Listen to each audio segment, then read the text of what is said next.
ಇಲ್ಲೇನ್ ಮಾಡ್ತಿದ್ಯೆ? ಮನೆಯ ಒಳಗೆ ಯಾರೂ ಬಿಟ್ಟಿಲ್ಲ, ಅದಕ್ಕೆ ಇಲ್ಲೇ ಕೂತಿದ್ದೆ. ಒಳಗ್ ಬಿಟ್ಟಿಲ್ವಾ? ಯಾಕಂತೆ? ನಿಮ್ಮ ಅತ್ತೆ ಚಿಕ್ಕತ್ತೆನ ಕೇಳು.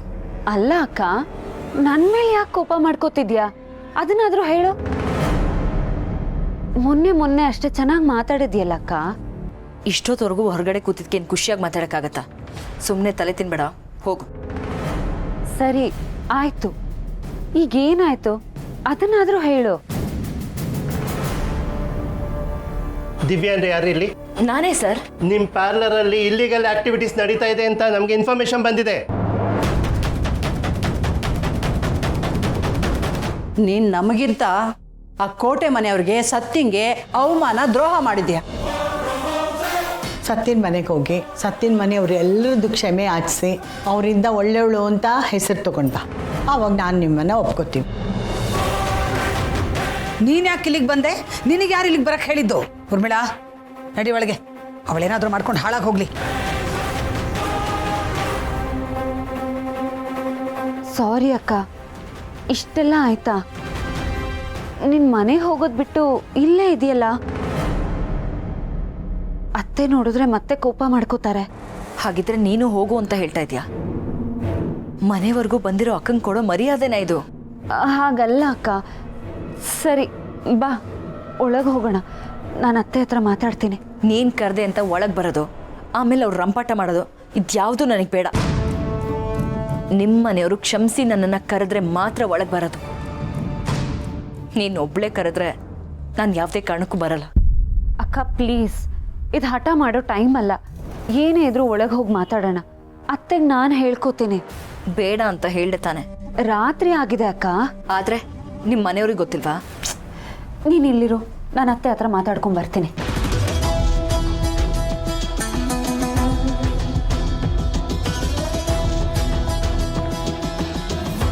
ಸತ್ಯ, ಇವಳು ಬಂದಿದ್ದು ಒಳ್ಳೇದಾಯ್ತು.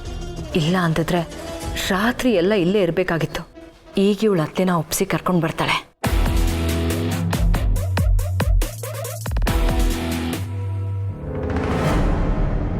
ನೋಡು ಸತ್ಯ, ನೀನು ಎಷ್ಟು ಹೇಳಿದ್ರು ಅಷ್ಟೇ, ನಾವ್ ಇದಕ್ಕೆ ಒಪ್ಕೊಳ್ಳಲ್ಲ. ಯಾವುದೇ ಕಾರಣಕ್ಕೂ ದಿವ್ಯಾ ನಮ್ಮ ಮನೆಗೆ ಬರಬಾರ್ದು ಅಷ್ಟೇ. ಕಾರ್ತಿಕ್, ದಿವ್ಯಾ ಮೊದಲಿನ ಥರ ಇಲ್ಲ, ಬದಲಾಗಿದ್ದಾಳೆ. ನೀನು ಅದನ್ನ ನಂಬ್ತ್ಯಾ? ಅದೇನೋ ಗಾದೆ ಇದೆಯಲ್ಲ, ಹುಟ್ಟು ಗುಣ ಸುಟ್ರು ಹೋಗಲ್ಲ ಅಂತ. ಆ ಥರ ಅವಳು ವಿಷಯದ ಹಾವು ಸತ್ಯ. ಅವಳನ್ನ ಮನೆ ಒಳಗಡೆ ಬಿಟ್ಕೊಂಡ್ರೆ ಕಚ್ಚದೆ ಇರ್ತಾಳ? ನನ್ನ ಮಾತಿಷ್ಟೇ ಸತ್ಯ. ಅವಳ ಸಹವಾಸ ನಿನಗಾಗ್ಲಿ ನಮಗಾಗ್ಲಿ ಬೇಡವೇ ಬೇಡ. ಸರಿ, ನಿಮ್ಮ ಮಾತನ್ನ ನಾನು ತಳ್ಳಿ ಹಾಕೋದಕ್ಕಾಗಲ್ಲ. ಆದ್ರೆ ಈಗ ಅವಳು ಆಲ್ರೆಡಿ ಬಂದ್ಬಿಟ್ಟಿದ್ದಾಳಲ್ವಾ, ಅವಳನ್ನ ಹೇಗೆ ವಾಪಸ್ ಕಳಿಸೋದು?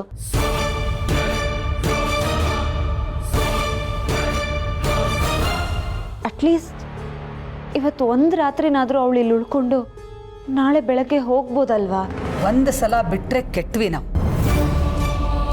ಅವಳ ನೆರಳೇ ನಮ್ಮ ಮನೆ ಮೇಲೆ ಬೀಳಬಾರ್ದು ಅನ್ನೋ ನಾನು ಇನ್ನು ಅವಳನ್ನ ಮನೆ ಒಳಗೆ ಒಂದು ರಾತ್ರಿ ಇಸ್ಕೊಳ್ಳೋದ? ಸಾಧ್ಯನೇ ಇಲ್ಲ. ಅತ್ತೆ ಪ್ಲೀಸ್, ಹಳೇದನ್ನೆಲ್ಲ ಒಂದು ಕ್ಷಣ ಮರೆಯೋಣ. ಮರೆಯೋದಕ್ಕೆ ಅವಳು ಮಾಡಿರೋ ತಪ್ಪು ಒಂದ ಎರಡ? ಮೋಸ ಮಾಡಿದಾಳ ಅವಳು. ತಪ್ಪು ಮಾಡಿದವ್ರನ್ನ ಕ್ಷಮಿಸ್ಬೋದು ಹುಡುಗಿ, ಆದ್ರೆ ಮೋಸ ಮಾಡಿದವ್ರನ್ನಲ್ಲ.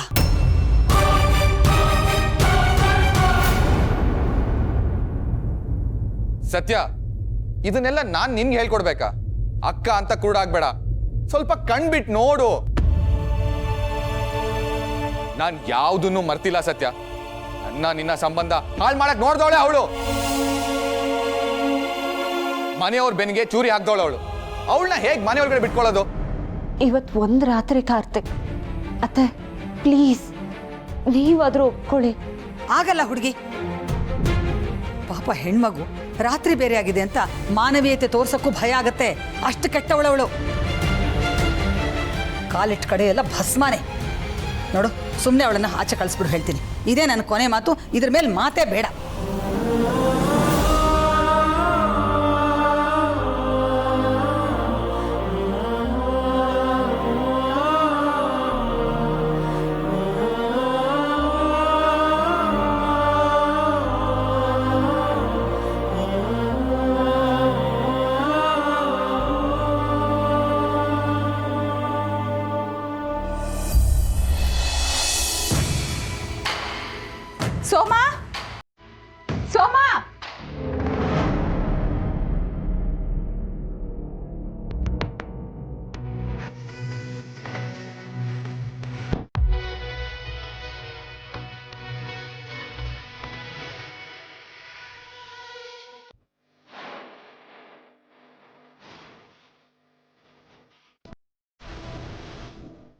ಅಯ್ಯೋ ದೇವ್ರೆ, ಇವಳಿನ್ನು ಇಲ್ಲೇ ಇದ್ದಾಳ? ಅಕ್ಕ, ಭಾವ, ಸತ್ಯ, ಸತ್ಯ, ಇವಳು ಯಾಕಿನ್ನೂ ಹೋಗಿಲ್ಲ? ಅಕ್ಕ, ಕುಂಬಳ, ಏನಾಯ್ತಾ? ಯಾಕೆ ಕೂಗ್ತಿದ್ಯಾ? ಅಕ್ಕ, ಅವಳಿನ್ನೂ ಹೋಗಿಲ್ಲ, ಇಲ್ಲೇ ಇದ್ದಾಳೆ. ಯಾರೇ? ಅಕ್ಕನಾ? ಇದೊಳ್ಳೆ ಗ್ರಹಚಾರ ಆಯ್ತಲ್ಲ. ಇನ್ನೇನು ತಂದಿಡ್ತಾಳೋ, ನಮಗೆ ಕಾಟ ಕೊಡೋಕ್ಕೆ ಹುಟ್ಟಿದಾಳೆ ಅನ್ಸತ್ತೆ ಇವಳು. ಸ್ವಲ್ಪ ಸುಮ್ಮನಿರ್ತೀಯಾ? ನೀನು ಹೀಗೆಲ್ಲ ಮಾತಾಡ್ತಿದ್ರೆ ಸತ್ಯನಿಗೆ ಬೇಜಾರಾಗೋದಿಲ್ವಾ? ಆಹಾ, ಅವಳಿಗೆ ಅವಳ ಅಕ್ಕನ ಬುದ್ಧಿ ಕುತಂತ್ರ ಎಲ್ಲ ಚೆನ್ನಾಗಿ ಗೊತ್ತು. ಅದೇನಾದರೂ ಆಗಲಿ ರೀ, ನಾನು ಮಾತ್ರ ಅವಳನ್ನು ಮನೆ ಒಳಗೆ ಬಿಟ್ಕೊಳ್ಳಲ್ಲ ರೀ. ಆಯ್ತಮ್ಮ, ಆದರೆ ನಮ್ಮ ಸತ್ಯನ ಮನಸ್ಸನ್ನು ನೋಯಿಸ್ದಾಗ ಮಾತಾಡು, ಅಷ್ಟೇ ನಿನ್ನ ಹತ್ರ ಕೇಳ್ಕೊಳ್ಳೋದು. ಮೊದಲೇ ಅವಳು ತವ್ರ ಮನೆ ವಿಷಯದಲ್ಲಿ ಬಹಳ ಸೂಕ್ಷ್ಮ ಕಣೆ ಸೀತಾ. ಇದೇ ಆ ದಿವ್ಯನ ಬಂಡವಾಳ. ಪಾಪ ನಮ್ಮ ಹುಡುಗಿ, ಅವಳಿಗೆ ಇದೆಲ್ಲ ಗೊತ್ತೇ ಆಗಲ್ಲ ರೀ. ಬೆಳ್ಳಿಗಿರೋದೆಲ್ಲ ಹಾಲು ಅನ್ಕೊಂಡ್ಬಿಡ್ತಾಳೆ. ಎಷ್ಟೇ ಆಗಲಿ ರಕ್ತ ಸಂಬಂಧ ಅಲ್ವೇನೆ, ಕರಳು ಚುರ್ರು ಅನ್ನತ್ತೆ. ಅದಕ್ಕೆ ಅಲ್ವಾ ಹೆಂಗರಳು ಅನ್ನೋದು. ನನಗೆ ಮಾತ್ರ ಅವಳ ವಿಚಾರದಲ್ಲಿ ಯಾವ ಕರುಳು ಇಲ್ಲ ರೀ. ಏನೇ ಆದರೂ ಅವಳು ಮಾತ್ರ ನನ್ನ ಮನೆ ಹೊಸಲು ತುಳಿಬಾರ್ದು ಅಷ್ಟೇ.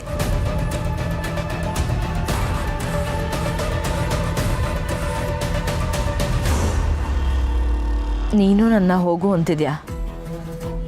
ಈ ಮನೆಗೆ ಸೇರಿದ ಮೇಲೆ ನೀನು ನಿಮ್ಮ ಅತ್ತೆ ಥರನೇ ಆಡ್ತಿದ್ಯಾ? ಪರವಾಗಿಲ್ಲ ಬಿಡು. ನಾನು ಏನು ಮಾಡಲಿ ಅಕ್ಕ? ಅವ್ರು ಬೇಡ ಅಂತ ಹೇಳಾದ್ಮೇಲೂ ನೀನು ನನ್ನ ಮನೆ ಒಳಗಡೆ ಹೇಗೆ ಸೇರಿಸ್ಕೊಳ್ಳಿ? ನಿಮ್ಮ ಅತ್ತೆ ಒಪ್ಕೊಳ್ದೆ ನಾನು ಈ ಮನೆ ಒಳಗೆ ಬರಲ್ಲ. ಅಕ್ಕ, ಮನೆಯವ್ರು ಎಲ್ರಿಗೂ ನಿನ್ನ ಮೇಲೆ ಕೋಪ ಇದೆ. ಅವ್ರಿಗೆ ನಿನ್ನ ಮೇಲೆ ನಂಬಿಕೆನೇ ಹೊರಟೋಗಿದೆ ಕಣೆ. ನಾನು ಏನು ಹೇಳಿದ್ರು ಅವ್ರು ಕೇಳೋ ಪರಿಸ್ಥಿತಿಲೇ ಇಲ್ಲ. ಅವ್ರು ಯಾವುದೇ ಕಾರಣಕ್ಕೂ ನಿನ್ನ ಮನೆ ಒಳಗಡೆ ಸೇರಿಸ್ಕೊಳ್ಳಲ್ಲ. ನಿನ್ನ ಮಾತಕ್ಕೂ ಈ ಮನೇಲಿ ಬೆಲೆ ಇಲ್ವಾ?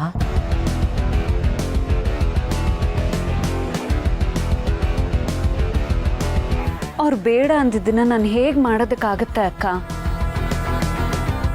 ಅತ್ತೆ ಮತ್ತೆ ಈ ಮನೆಯವ್ರು ಹೇಳೋದನ್ನ ಕೇಳೋದು ಸೊಸೆಯಾಗಿ ನನ್ನ ಧರ್ಮ. ಹಾಗಿದ್ರೆ ತಂಗಿಯಾಗಿ ನಿನಗೆ ಯಾವ ಧರ್ಮ ಕರ್ಮನೂ ಇಲ್ವಾ?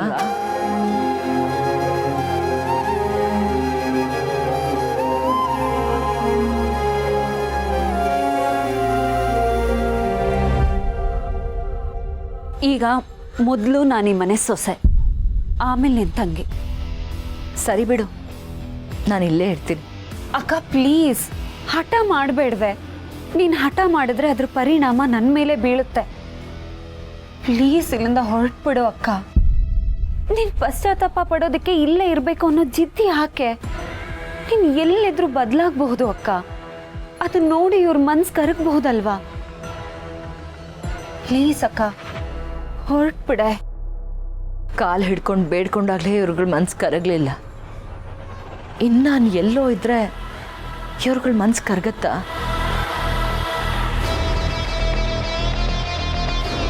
ಚಾನ್ಸೇ ಇಲ್ಲ. ನಾನು ಇಲ್ಲೇ ಇರೋದು. ಇವ್ರುಗಳು ನನ್ನನ್ನು ಕ್ಷಮಿಸೋವರೆಗೂ ನಾನು ಎಲ್ಲಿಗೂ ಹೋಗಲ್ಲ. ಕ್ಷಮೆ ಅನ್ನೋ ಮನೋಭಾವ ಅವ್ರಿಗೆ ಬರಬೇಕು ಅಕ್ಕ. ಅದನ್ನ ಒತ್ತಾಯ ಮಾಡಿ ಪಡ್ಕೊಳ್ಳೋದಕ್ಕಾಗಲ್ಲ. ಆಯ್ತಾ ನಿನ್ನ ಪುರಾಣ? ಮುಗ್ದಿದ್ರೆ ಒಳಗೆ ಹೋಗು. ನನಗೂ ಕೇಳಿ ಕೇಳಿ ಸಾಕಾಗಿ ಹೋಯ್ತು. ಇಷ್ಟೆಲ್ಲ ನನಗೆ ಹೇಳೋ ಬದಲು ನಿಮ್ಮ ಅತ್ತೆ ಮಾವಂಗೆ ಹೇಳಿ ಅವ್ರ ಮನಸ್ಸನ್ನೇ ಬದಲಾಯಿಸ್ಬೋದಿತ್ತಲ್ಲ. ಅಕ್ಕ ಪ್ಲೀಸ್ ನೋಡು, ಪ್ಲೀಸು ಇಲ್ಲ, ಏನೂ ಇಲ್ಲ. ನಾನು ಮಾತ್ರ ಎಲ್ಲಿಗೂ ಹೋಗಲ್ಲ. ನಾನು ಮಾಡಿರೋ ತಪ್ಪಿಗೆ ಈ ಮನೆಯವರೆಲ್ಲರೂ ನನಗೆ ಕ್ಷಮಿಸಿದ ಮೇಲೇ ನಾನು ಇಲ್ಲಿಂದ ಹೋಗೋದು. ಯಾಕಕ್ಕ ಹೀಗೆ ಮಾಡ್ತಿದ್ಯಾ? ಯಾಕೆ ಅಂದರೆ ಬಾಲಂಗೋಸ್ಕರ. ನಾನು ನನ್ನ ತಪ್ಪುಗಳನ್ನ ತಿದ್ಕೊಂಡು ನನ್ನ ಜೀವನನ ಸರಿ ಮಾಡ್ಕೋಬೇಕು. ಆಗಲೇ ನನಗೆ ಬಾಲ ಸಿಗೋದು. ನಾನು ಇಲ್ಲೇ ಇರ್ತೀನಿ. ಇವ್ರು ಎಲ್ಲರೂ ನನಗೆ ಕ್ಷಮಿಸೋವರೆಗೂ ನಾನು ಎಲ್ಲಿಗೂ ಹೋಗಲ್ಲ.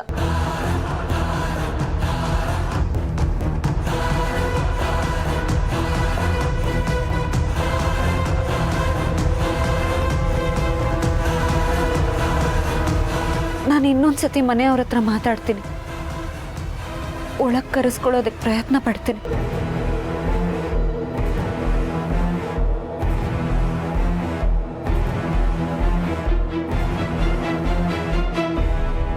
ಸ್ವಲ್ಪ ಸಮಾಧಾನ ಮಾಡ್ಕೊಳ್ಳಿ ಸೀತಾ. ಓರಿ ನೀವು ಸುಮ್ಮನೆ ಇರಿ, ನನ್ನ ಆತಂಕ ನಿಮ್ಗೆ ಅರ್ಥ ಆಗ್ತಿಲ್ಲ. ಅಲ್ವೇ ಸತ್ಯ, ಅವಳು ರಾತ್ರಿ ಎಲ್ಲ ಬಾಗಿಲಲ್ಲೇ ಇದ್ಲ? ಇರ್ತಾಳೆ ಇರ್ದೆ ಏನ್ರಿ ಮಾಡ್ತಾಳೆ? ಮನೆ ಹಾಳ್ರು ತಮ್ಮ ಕೆಲಸ ಸಾಧಿಸ್ಕೋಬೇಕು ಅಂದ್ರೆ ಯಾವ ಮಟ್ಟಕ್ಕೆ ಬೇಕಾದರೂ ಇಳಿತಾರೆ.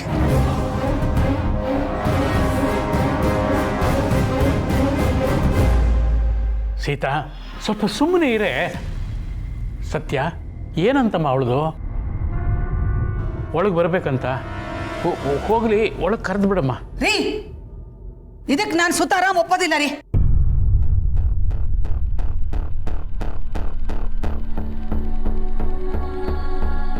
ಒಂದು ಕೊಳತು ಹೋಗಿರೋ ಹಣ್ಣನ್ನ ಬೇರೆ ಹಣ್ಣುಗಳ ಜೊತೆ ಇಟ್ಟರೆ ಹೆಂಗೆ ಎಲ್ಲ ಹಣ್ಣುಗಳು ಕೊಳತು ಹೋಗುತ್ತೋ, ಇವಳು ಅದೇ ಥರ ಅಂಟು ರೋಗ ಇದ್ದ ಹಾಗೆ. ಇವಳನ್ನಾದಷ್ಟು ನಮ್ಮಿಂದ, ನಮ್ಮ ಮನೆಯಿಂದ ದೂರ ಇಟ್ಟರೆ ಒಳ್ಳೇದು. ಹೌದು ಸತ್ಯ, ಅವಳು ನಮ್ಗೆ ಎಷ್ಟೆಲ್ಲ ಅನ್ಯಾಯ ಮಾಡಿದಾಳೆ, ಅದು ನಿನಗೂ ಚೆನ್ನಾಗಿ ಗೊತ್ತು.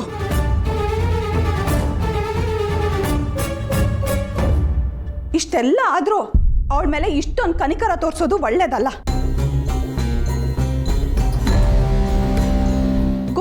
ಗೊತ್ತಿದ್ದು ತಪ್ಪು ಮಾಡಬೇಡ ಸತ್ಯ. ನೀನು ಅವಳ ವಿಚಾರದಲ್ಲಿ ಇಷ್ಟು ಮೆತ್ತಗಾಗಿರೋದು ನನಗೆ ಸ್ವಲ್ಪನೂ ಇಷ್ಟ ಇಲ್ಲ ಸತ್ಯ.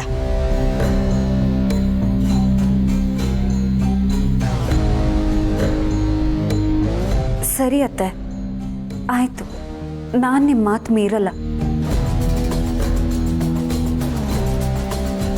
ಆದರೆ ಒಂದೇ ಒಂದು ಸಲ ಅಮ್ಮ ಗಿರ್ಜಮ್ಮಂಗೆ ಫೋನ್ ಮಾಡಿ ಇವಳು ಯಾಕೆ ಹೀಗೆ ಆಡ್ತಿದ್ದಾಳೆ, ಇಲ್ಲಿಗೆ ಯಾಕೆ ಬಂದಿದ್ದಾಳೆ ಅಂತ ಕೇಳಬಹುದಾ? ಮೊದಲು ಆ ಕೆಲಸ ಮಾಡು, ಆಮೇಲೆ ಮಿಕ್ಕಿದ ಯೋಚನೆ ಮಾಡಿದ್ರಾಯ್ತು.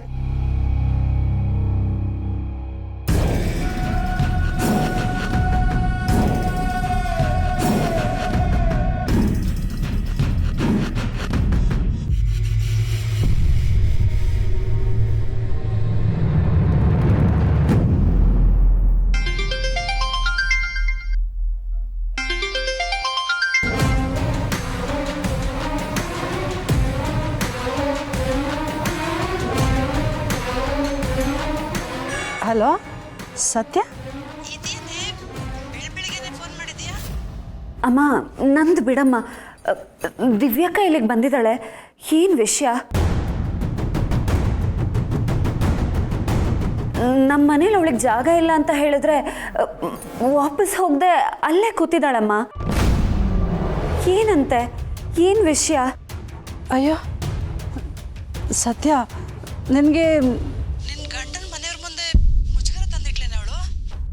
ಅಯ್ಯೋ ಪರವಾಗಿಲ್ಲ ಬಿಡಮ್ಮ, ನಿನ್ನ ವಿಷಯ ಏನು ಅಂತ ಹೇಳು.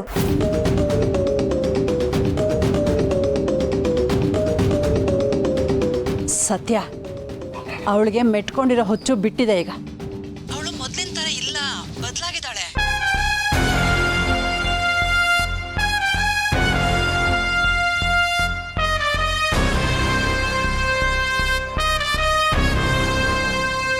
ನಮಗೂ ಒಂದೊಂದ್ಸಾರಿ ಇವಳು ನಮ್ಮ ದಿವ್ಯನ ಅಂತ ನಂಬಕ್ಕೆ ಆಗಲ್ಲ ಕಣೆ.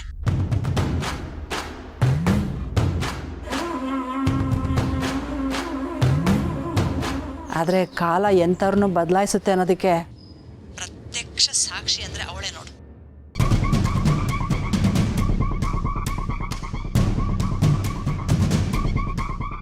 ಸರಿ, ಬದಲಾಗಿದ್ದಾಳೆ, ಕೆಲಸ ಮಾಡ್ತಿದ್ದಾಳೆ, ಎಲ್ಲ ಸರಿ ಅಮ್ಮ. ಆದರೆ ನಮ್ಮನೆಗೆ ಯಾಕೆ ಬಂದಿದ್ದಾಳೆ?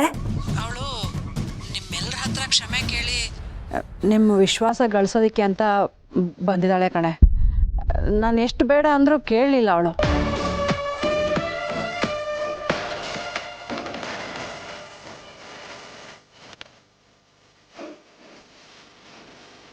ಇದೆಲ್ಲ ವಿಚಿತ್ರವಾಗಿದೆಯಲ್ಲಮ್ಮ. ಸತ್ಯ, ಅವಳು ಕುಣಿತಾಳೆ ಅಂತ ನೀನು ಕುಣಿಬೇಡ. ನೋಡು, ನಿಮ್ಮ ಮನೇಲಿ ಅವಳನ್ನ ಒಳಗೆ ಸೇರಿಸೋದು ಬೇಡ ಅಂತ ಹೇಳಿದ್ರೆ ಸೇರಿಸ್ಬೇಡ, ಅವಳನ್ನ ವಾಪಸ್ ಕಳಿಸ್ಬಿಡು.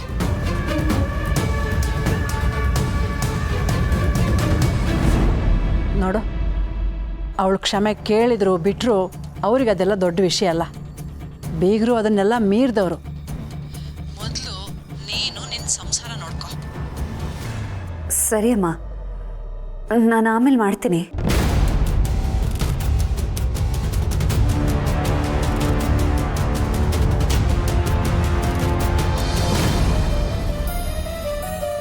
ಅತ್ತೆ, ಅವಳು ಮಾಡಿರೋ ತಪ್ಪು ಅವಳಿಗೆ ಅರ್ಥ ಆಗಿದೆ ಅಂತ ಅನ್ಸುತ್ತೆ. ಅದನ್ನು ಸರಿ ಮಾಡ್ಕೋಬೇಕು ಅಂತ ಬಂದಿದ್ದಾಳೆ. ನಾಯಿ ಬಾಲ ಯಾವತ್ತಿದ್ರೂ ಡೊಂಕೆ. ನಾನು ಮಾತ್ರ ಅವಳನ್ನು ಯಾವತ್ತೂ ನಂಬಲ್ಲ. ಆದರೆ ಜಾನಕಿ ಅವ್ರು ಹೇಳ್ತಿದ್ದಾರೆ ಅಂದರೆ ಏನೋ ವಿಷಯ ಇರಬೇಕು. ಅವರು ನಮ್ಮ ಮೇಲೆ ತುಂಬ ವಿಶ್ವಾಸ ಇಟ್ಕೊಂಡಿದ್ದಾರೆ ಸೀತಾ. ಅವರೇ ಹೇಳಿದ್ದಾರೆ ಅಂತಂದರೆ ಖಂಡಿತ ಈ ಹುಡುಗಿ ಬದಲಾಗಿರಬೇಕು. ಆಯಿತು, ಬದಲಾಗಿದ್ದಾಳೆ ಅಂತಾನೆ ತಿಳ್ಕೊಳ್ಳೋಣ. ಅದರಿಂದ ನಮಗೇನ್ರಿ ಆಗಬೇಕು? ಅಲ್ಲ, ಇಷ್ಟಕ್ಕೂ ನಾವ್ಯಾಕೆ ಅವಳನ್ನ ಮನೆ ಒಳಗೆ ಸೇರಿಸ್ಕೋಬೇಕು ಅಂತೀನಿ.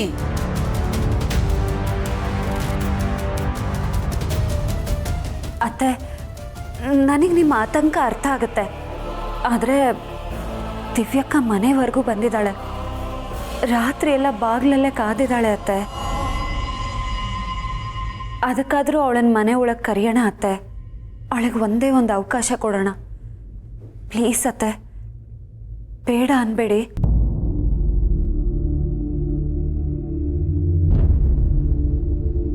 ಹೌದು ಸೀತಾ, ಸತ್ಯ ಹೇಳ್ತಾ ಇರೋದರಲ್ಲಿ ನಿಜಾಂಶ ಇದೆ.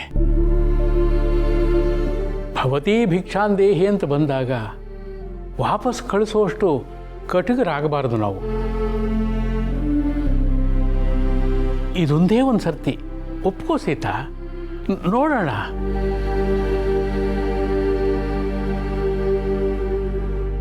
ನಮ್ಮ ಮನಸ್ಸಿನ ಮಾತಲ್ಲದೆ ಹೋದರೂ ಜಾನಕಮ್ಮನಿಗಾದರೂ ಸ್ವಲ್ಪ ಬೆಲೆ ಕೊಡೋಣ. ಅವರು ಇಂಥ ವಿಚಾರದಲ್ಲಿ ಮೋಸ ಮಾಡೋರು ಅಲ್ಲವೇ ಅಲ್ಲ. ರೀ ಹಾಗಲ್ಲ ರೀ, ನನ್ನ ಸಾಕು. ಇಷ್ಟೊತ್ತು ನಾನು ಸಮಾಧಾನವಾಗಿ ಹೇಳಿದ್ದೀನಿ. ಇನ್ನು ಮುಂದೆ ನಾನು ಹೇಳ್ದಾಗೆ ಕೇಳಬೇಕು. ಸತ್ಯ, ಹೋಗಮ್ಮ, ಹೋಗಿ ಅವಳನ್ನ ಕರ್ಕೊಂಬ.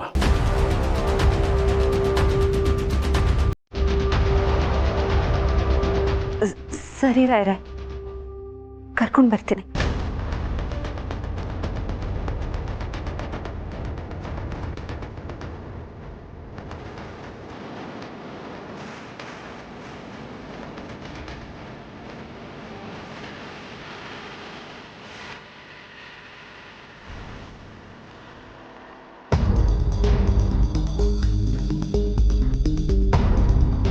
ಜಾನಕಿ, ಜಾನಕಿ, ಯಾರ್ದು ಫೋನು? ಸತ್ಯಂದು ಅತ್ತೆ. ಸತ್ತಿಂದ? ಏನಂತೆ? ನಿನ್ನೆಯಿಂದ ದಿವ್ಯಾ ಅವ್ರ ಮನೆ ಹೊರಗಡೆನೇ ನಿಂತಿದ್ದಾಳಂತೆ ಅತ್ತೆ. ಸತ್ಯನ ಮನೆಯವರು ದಿವ್ಯನ ಮೇಲೆ ನಂಬಿಕೆ ಬರದೆ ಅವಳನ್ನ ಒಳಗಡೆನೇ ಬಿಟ್ಕೊಂಡಿಲ್ಲ ಅಂತೆ ಅತ್ತೆ. ಅಯ್ಯೋ, ಚಳಿಲಿ ರಾತ್ರಿ ಪೂರ್ತಿ ಹೊರಗಡೆ ಇದ್ಲೇನೆ ಅವಳು. ಅವಳು ಆ ಮನೆಯವ್ರಿಗೆ ಮಾಡಿರೋ ಅನ್ಯಾಯ ಕಡಿಮೆನ ಅತ್ತೆ. ಸೀತಾ ಅವರು ಅವಳಿಗೆ ತೋರಿಸಿದ ಪ್ರೀತಿ, ಇಟ್ಟು ನಂಬಿಕೆಗೆ ಮಸಿ ಬಳಿಲಿಲ್ವ ಅವಳು? ಇವತ್ತಿನ ದಿನ ನಾನು ತಿದ್ಕೊಂಡಿದ್ದೀನಿ, ನನ್ನ ನಂಬಿ ಅಂದ್ರೆ ಅವಳ ಮಾತನ್ನ ಯಾರು ನಂಬ್ತಾರೆ ಅತ್ತೆ? ಯಾರು ಯಾಕೆ? ತಾಯಿಯಾಗಿ ನಾನು, ಅಜ್ಜಿಯಾಗಿ ನೀವು ಅವಳ ಬದಲಾವಣೆ ಗುರ್ತಿಸಕ್ಕೆ ಆಗ್ತಿಲ್ಲ ನಮ್ಮ ಕೈಲಿ. ಈಗ ಅವ್ರ ದಿವ್ಯ ನಂಬ್ತಾರ ಅತ್ತೆ. ಅದಕ್ಕೇನೆ ಆ ದಿವ್ಯ ಯಾಕೆ ಅಲ್ಲಿಗೆ ಹೋಗಿದ್ದಾಳೆ ಅಂತ ಕೇಳೋದಕ್ಕೆ ಫೋನ್ ಮಾಡಿದ್ಲು. ನೀನು ಅವ್ರಿಗೆ ಇರೋ ವಿಷಯ ಹೇಳಿದ್ಮೇಲೆ ಅವಳನ್ನ ಒಳಗಡೆ ಕರ್ಕೊಂಡಿರ್ತಾರೆ ಅಲ್ವಾ? ಏನೋ ಅತ್ತೆ, ಸೀತಾ ಅವ್ರು ಒಪ್ತಾರೆ ಅನ್ನೋದೇ ಅನುಮಾನ. ರಾಯರೇ ಏನಾದರೂ ಕರುಣೆ ತೋರಿಸಿ ಅವಳಿಗೊಂದು ಅವಕಾಶ ಕೊಡ್ಬೇಕಷ್ಟೇ. ನಮ್ಮ ದಿವ್ಯನ ಜೀವನಕ್ಕೆ ಈ ಪರೀಕ್ಷೆ ತುಂಬ ಅಗತ್ಯ ಇದೆ ಕಣೆ. ಯಾವ ಮನೆಗೆ ಅವಳು ದ್ರೋಹ ಮಾಡಿದ್ಲೋ ಆ ಮನೆಯವರು ಅವಳನ್ನ ಕ್ಷಮಿಸ್ಬಿಟ್ರೆ ಇನ್ನೇನು ಬೇಕು ಹೇಳು? ಈಗ ಅವಳು ಸಿಕ್ಕಿರೋ ಅವಕಾಶನ ನಮ್ಮ ದಿವ್ಯ ಸರಿಯಾಗಿ ಉಪಯೋಗಿಸ್ಕೋಬೇಕು ಕಣೆ, ಅಷ್ಟೇ. ದೇವ್ರಿಟ್ಟಂಗೆ ಆಗಲಿ ಬಿಡಿಯತ್ತೆ. ಅವಳಲ್ಲಿ ಹೋಗಿ ನಮ್ಮ ಮರ್ಯಾದೆ ಕಳೆದೇ ಇದ್ರೆ ಅಷ್ಟು ಸಾಕು.